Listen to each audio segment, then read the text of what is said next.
Yeah, see, we're goofy here, but we had a great time, and every place we go, we tell people about ProArginine Plus, we tell them about Synergy. We talked to a guy who owned a company, was in Russia, we talked to an airline pilot, we talked to a lady from Laos, and had other people, and we don't miss an opportunity to talk about ProArginine Plus. But once in a while, you have an experience that really touches you.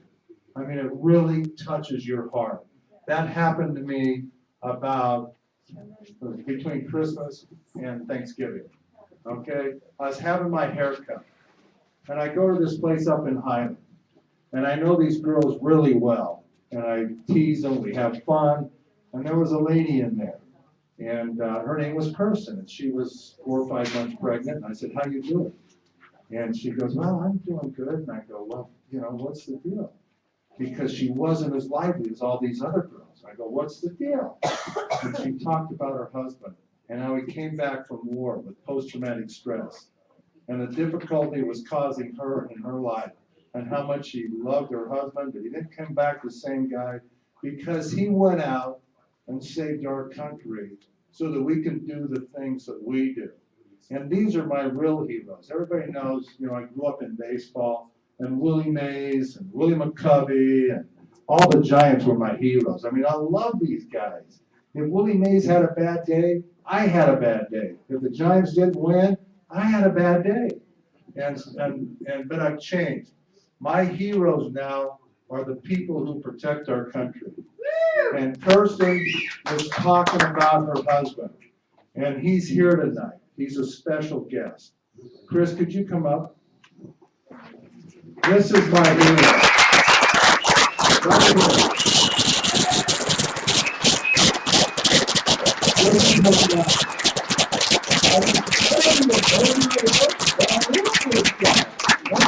I love this guy. And I want him to talk to you a little bit about his story, okay? But I only wanted to talk about things that he feels comfortable with because I don't want to embarrass Chris. Because what he did for us. He served in Afghanistan and before that in Iraq, right, Chris? And what were you in Afghanistan? What'd you do? I was a sniper. For who? The Marines. He was a Marine sniper, okay? Now, I've talked to a guy I know who's a colonel, and he's an Army colonel. I said, well, I've got a friend of mine who's a Marine sniper.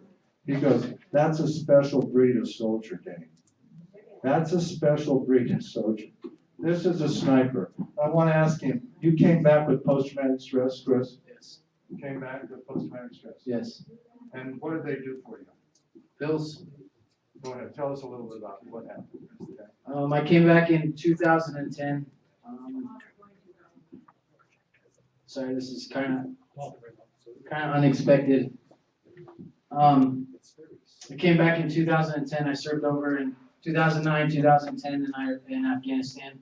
I was over in Iraq in 2006 and 2007. Iraq was a lot different than Afghanistan. Afghanistan, we were kind of in the middle of nowhere, no power, in the southernmost part of Afghanistan. And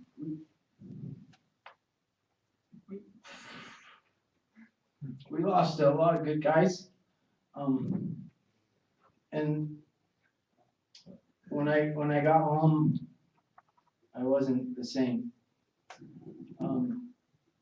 I tried to get a job and work a normal life. I ended up getting fired from my first job I got just because I couldn't get along with anyone that worked there. I got pushed on a third deployment with the Marines as a platoon sergeant. Went over to Okinawa, Japan, and trained a bunch of young Marines that were getting ready to go over to Afghanistan. And I ended up getting sent home early from that deployment because my drinking, I got really heavy into alcohol, and I just couldn't lead Marines anymore. I got home from that, and my wife was pregnant at the time, and all I did was drink and fought and drink and fight. And I went through severe post-traumatic stress treatment in California, where all they did was put me on pill after pill, and every single pill I tried some of them were good, but they all had bad side effects. Not sleeping, or I couldn't find anything. And then I kind of just lost hope and just tried to kind of bury everything. Moved back to Utah with my wife and our baby, and I actually got sober. I was going through AA and not drinking, and then I went to a Marine Corps ball and talking to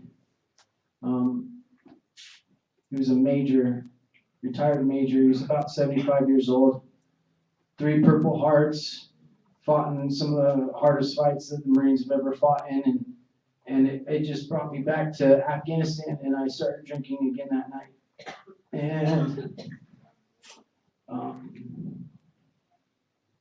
I went right back into drinking, and I got so low I didn't want to live anymore. I had a wife and a son, and I wasn't happy, and I knew I should have been happy. But then my wife came home one day and said that this man had wanted to give us this product to try. And so she got the product from Dane and brought it home, and I let it sit there for a month because I kind of thought of it as another drug. I'm not going to try this. I'm doing fine, I guess. And finally, she convinced me to start taking it. And now I take it twice a day, every day. And I've never felt better in my life.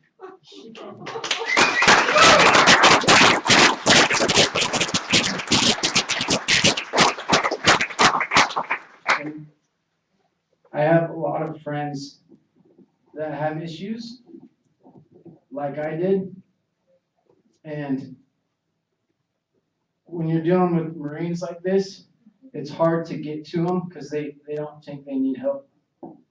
But I want this product to get out to them because they need it. That's great.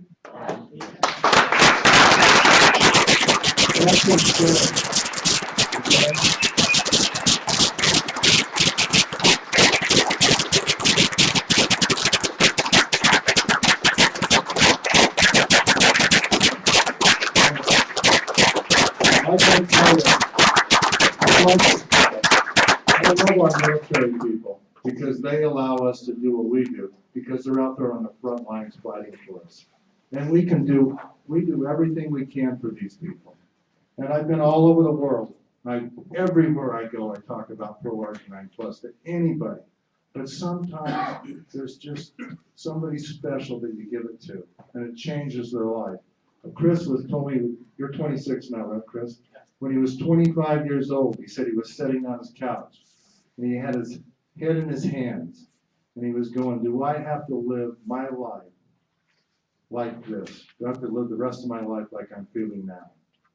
And he didn't know where he would go because he suffered so bad from post-traumatic stress.